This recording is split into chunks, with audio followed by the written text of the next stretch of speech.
Joshua was an elderly farmer who was living in rural Ireland.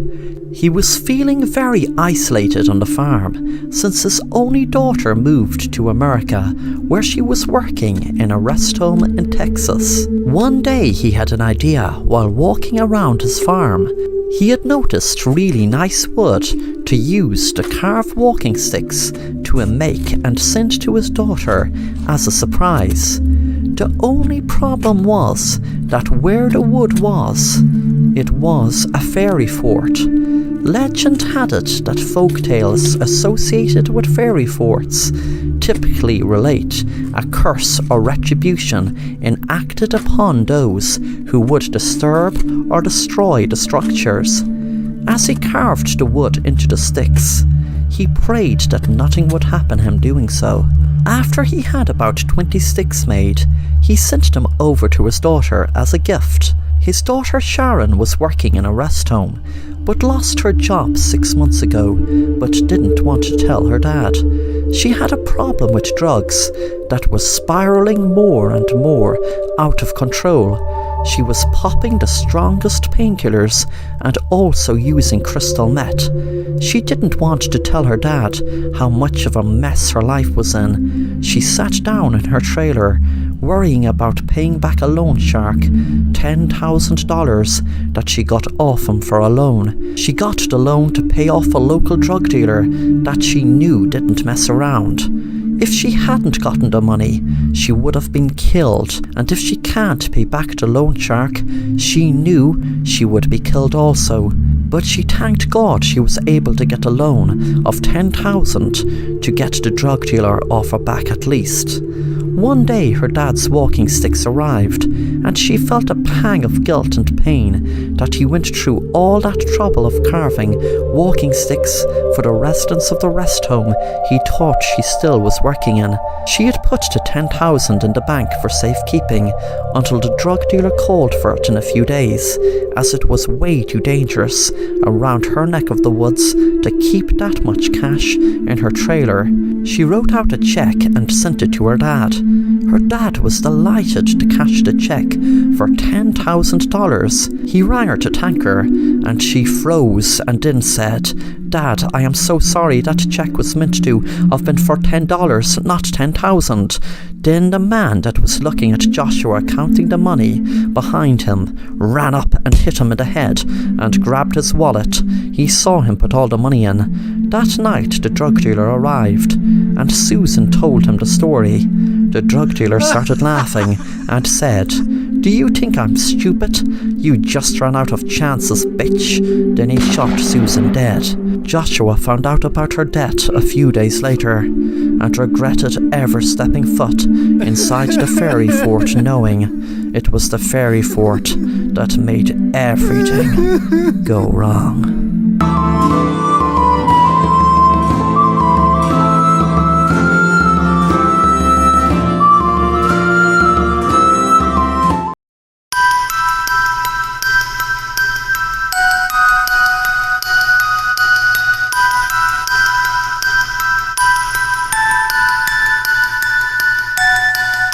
Barry woke up in a room with no memory of how he got there.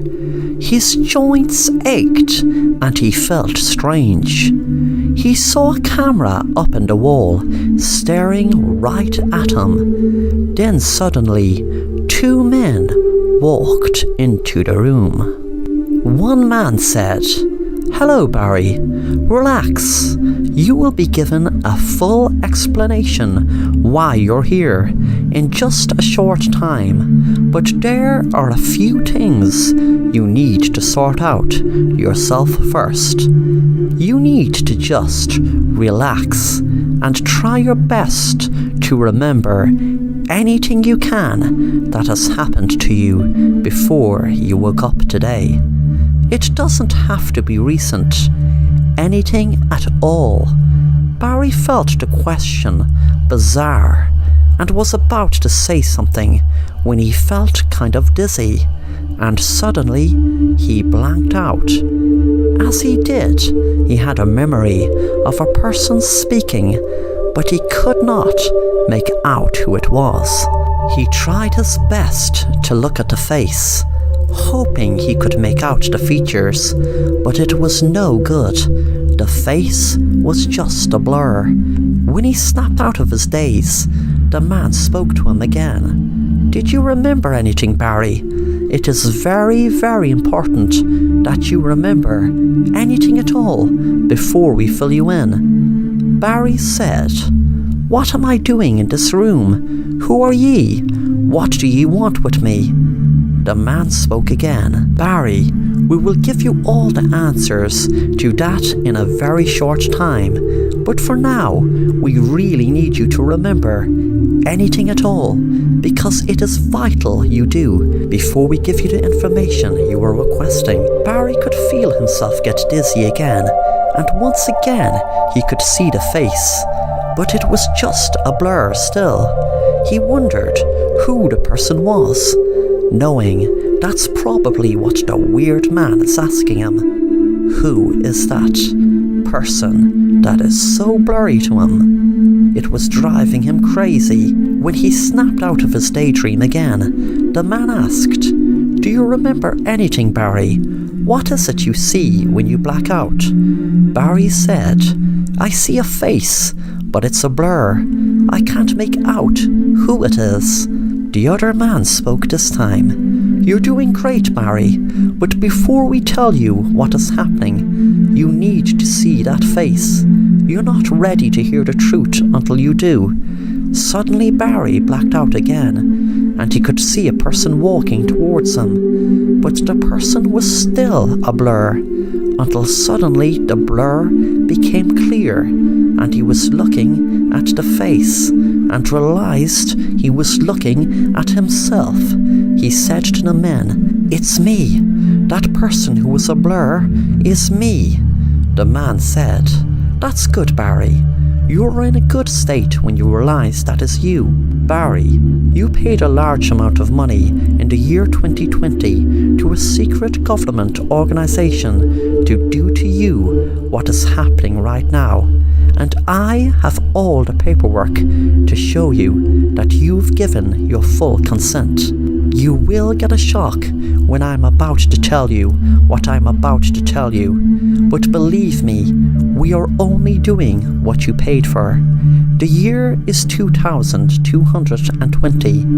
You were 200 years into the future from when you were frozen, and the information was passed down generations to you beyond frozen in the year 2220. Barry, you nearly didn't make it, but the problem is, Barry, no one else has except us and maybe 100 more. The world experienced an apocalypse after World War III happened just a few months after you were frozen in the year 2020.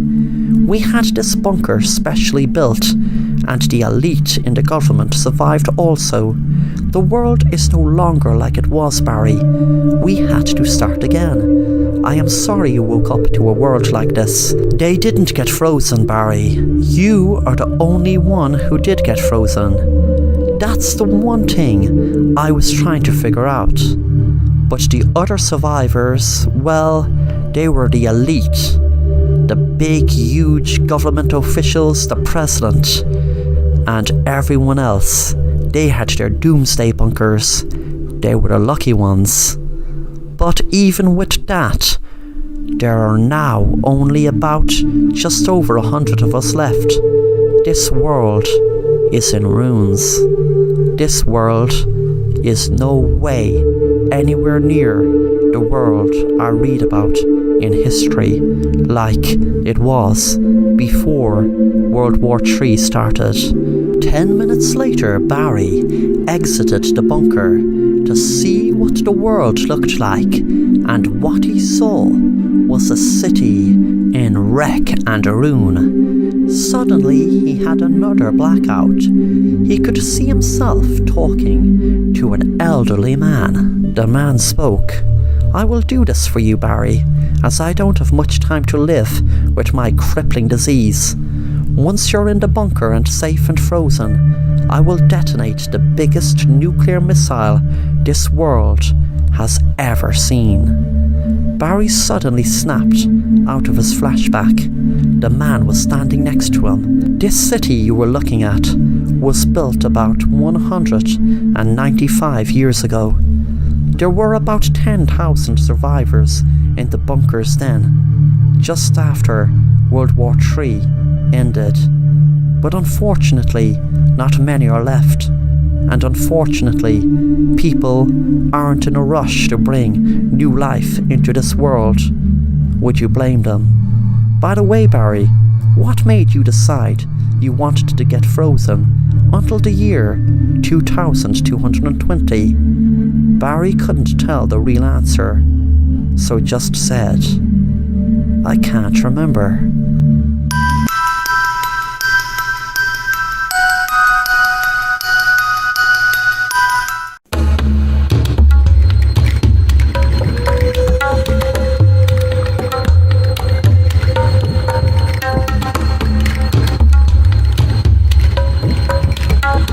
My name is Stephanie.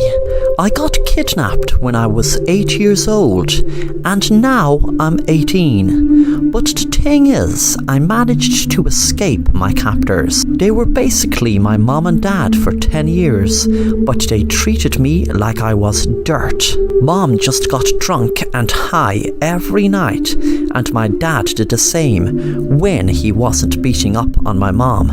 I am lost and found personified.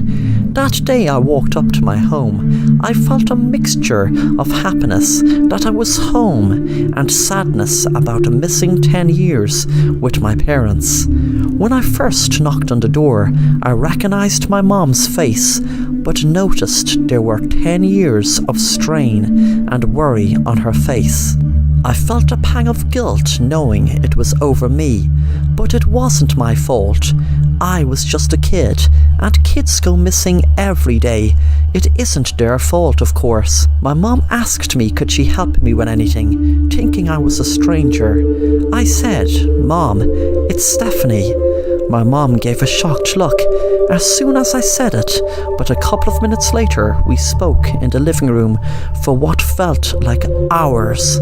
I was tired, all I wanted to do was fall asleep. Then the next day, an FBI agent called to the house. He wanted to speak to me. I didn't want to speak to anyone. I just wanted to curl up in a ball and fall asleep for weeks. The FBI agent said to me, "Hi, Stephanie. I just have a few questions. I want to ask you about who had you for 10 years. And why now? What made you leave now?" I felt angry at the question and said, "Because I couldn't other times. They had me locked up in a house. I didn't go to school. I didn't go out. I was inside all of them years thinking I'd never come out. When I came out, I felt like the sunlight was going to blind me, as I wasn't used to the sun.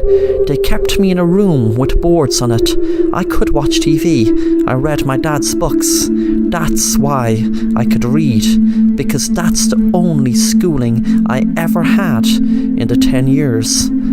The FBI agent stopped me and asked, "Your dad?" I said, "That creep who kidnapped me. He asked me to call him Dad." The agent then said, "Was there a woman with your dad who kidnapped you? And had they any other kids of their own, or like in your case, had been kidnapped?"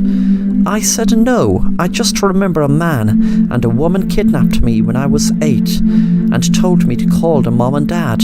The agent said to me in a way I knew he was trying to make me feel like he was my friend, "Okay, Stephanie, I know this is very hard for you, and I know you must be so tired from all you went through, but could you please tell me about the day you were kidnapped? Try to include every detail, please." It was a Friday night. I know because the man who told me to call him Dad kept shouting about his high school football team winning. Before you ask me their name, I forget, but I just know that it was a Friday night lights and all. I was coming home from my friend Lucy's house. It was about 5 p.m, and a man pulled up in a car and told me that my mom, my real mom, asked him to pick me up. I found it strange knowing I just lived 10 minutes down the road. I spent what seemed like hours telling the agent what happened and the description of the people that asked me to call their mom and dad. A week passed and I was settling into my old home. My parents were so happy to have me home. My mom told me that she spent years and years looking for me and put up missing posters all over town. I felt it strange after a few days that neither was asking for a DNA test. I was hoping they wouldn't, but I still felt surprised. It usually took just a few weeks, in some cases only a few days. I had to up and leave from pretending to be a family's long lost daughter, and then up and leaving before that damn DNA test ruined it. That day I left, there was no man that asked me to call me dad. When I was 8, I just had enough of the teachers and social workers trying to tell me I was crazy for attacking the damn kids in school. They were so annoying anyway. They made me so angry I bit them. It was when I ran away and did what I did I could really express my emotions, but no one would accept them. It's not that I was able to stay around any family long enough for them to even notice my odd behaviour. I used to check out social media pages and missing children sites and get all the information I needed to pretend to some grieving parents I was their long lost daughter. If only they didn't bother with that damn DNA test, then I wouldn't have had to run away. I would have given them hope, and hope is good, right? There's nothing wrong with hope. But one night I was down in the woods, and there was this guy I was making out with. It was a perfect chance for me to indulge in my favourite pastime, so I bit him in his neck and tasted his blood. As I was sucking his blood, I could see the new man I chose to pretend was my dad standing in front of me. He wasn't shocked, he just stared right at me. I was wondering what the hell is he not shocked at me biting into a guy's neck and sucking his blood. Then he said, "You should really hide your diary better. I read all about what you do to poor families pretending you're their daughter. But I have some good news for you. You think you're lying to us, but of all the odds you chose us. You did. And Stephanie, you thought you were lying to us, like all those other parents. But Stephanie, you're not lying. This time I am so happy to tell you, you are my daughter.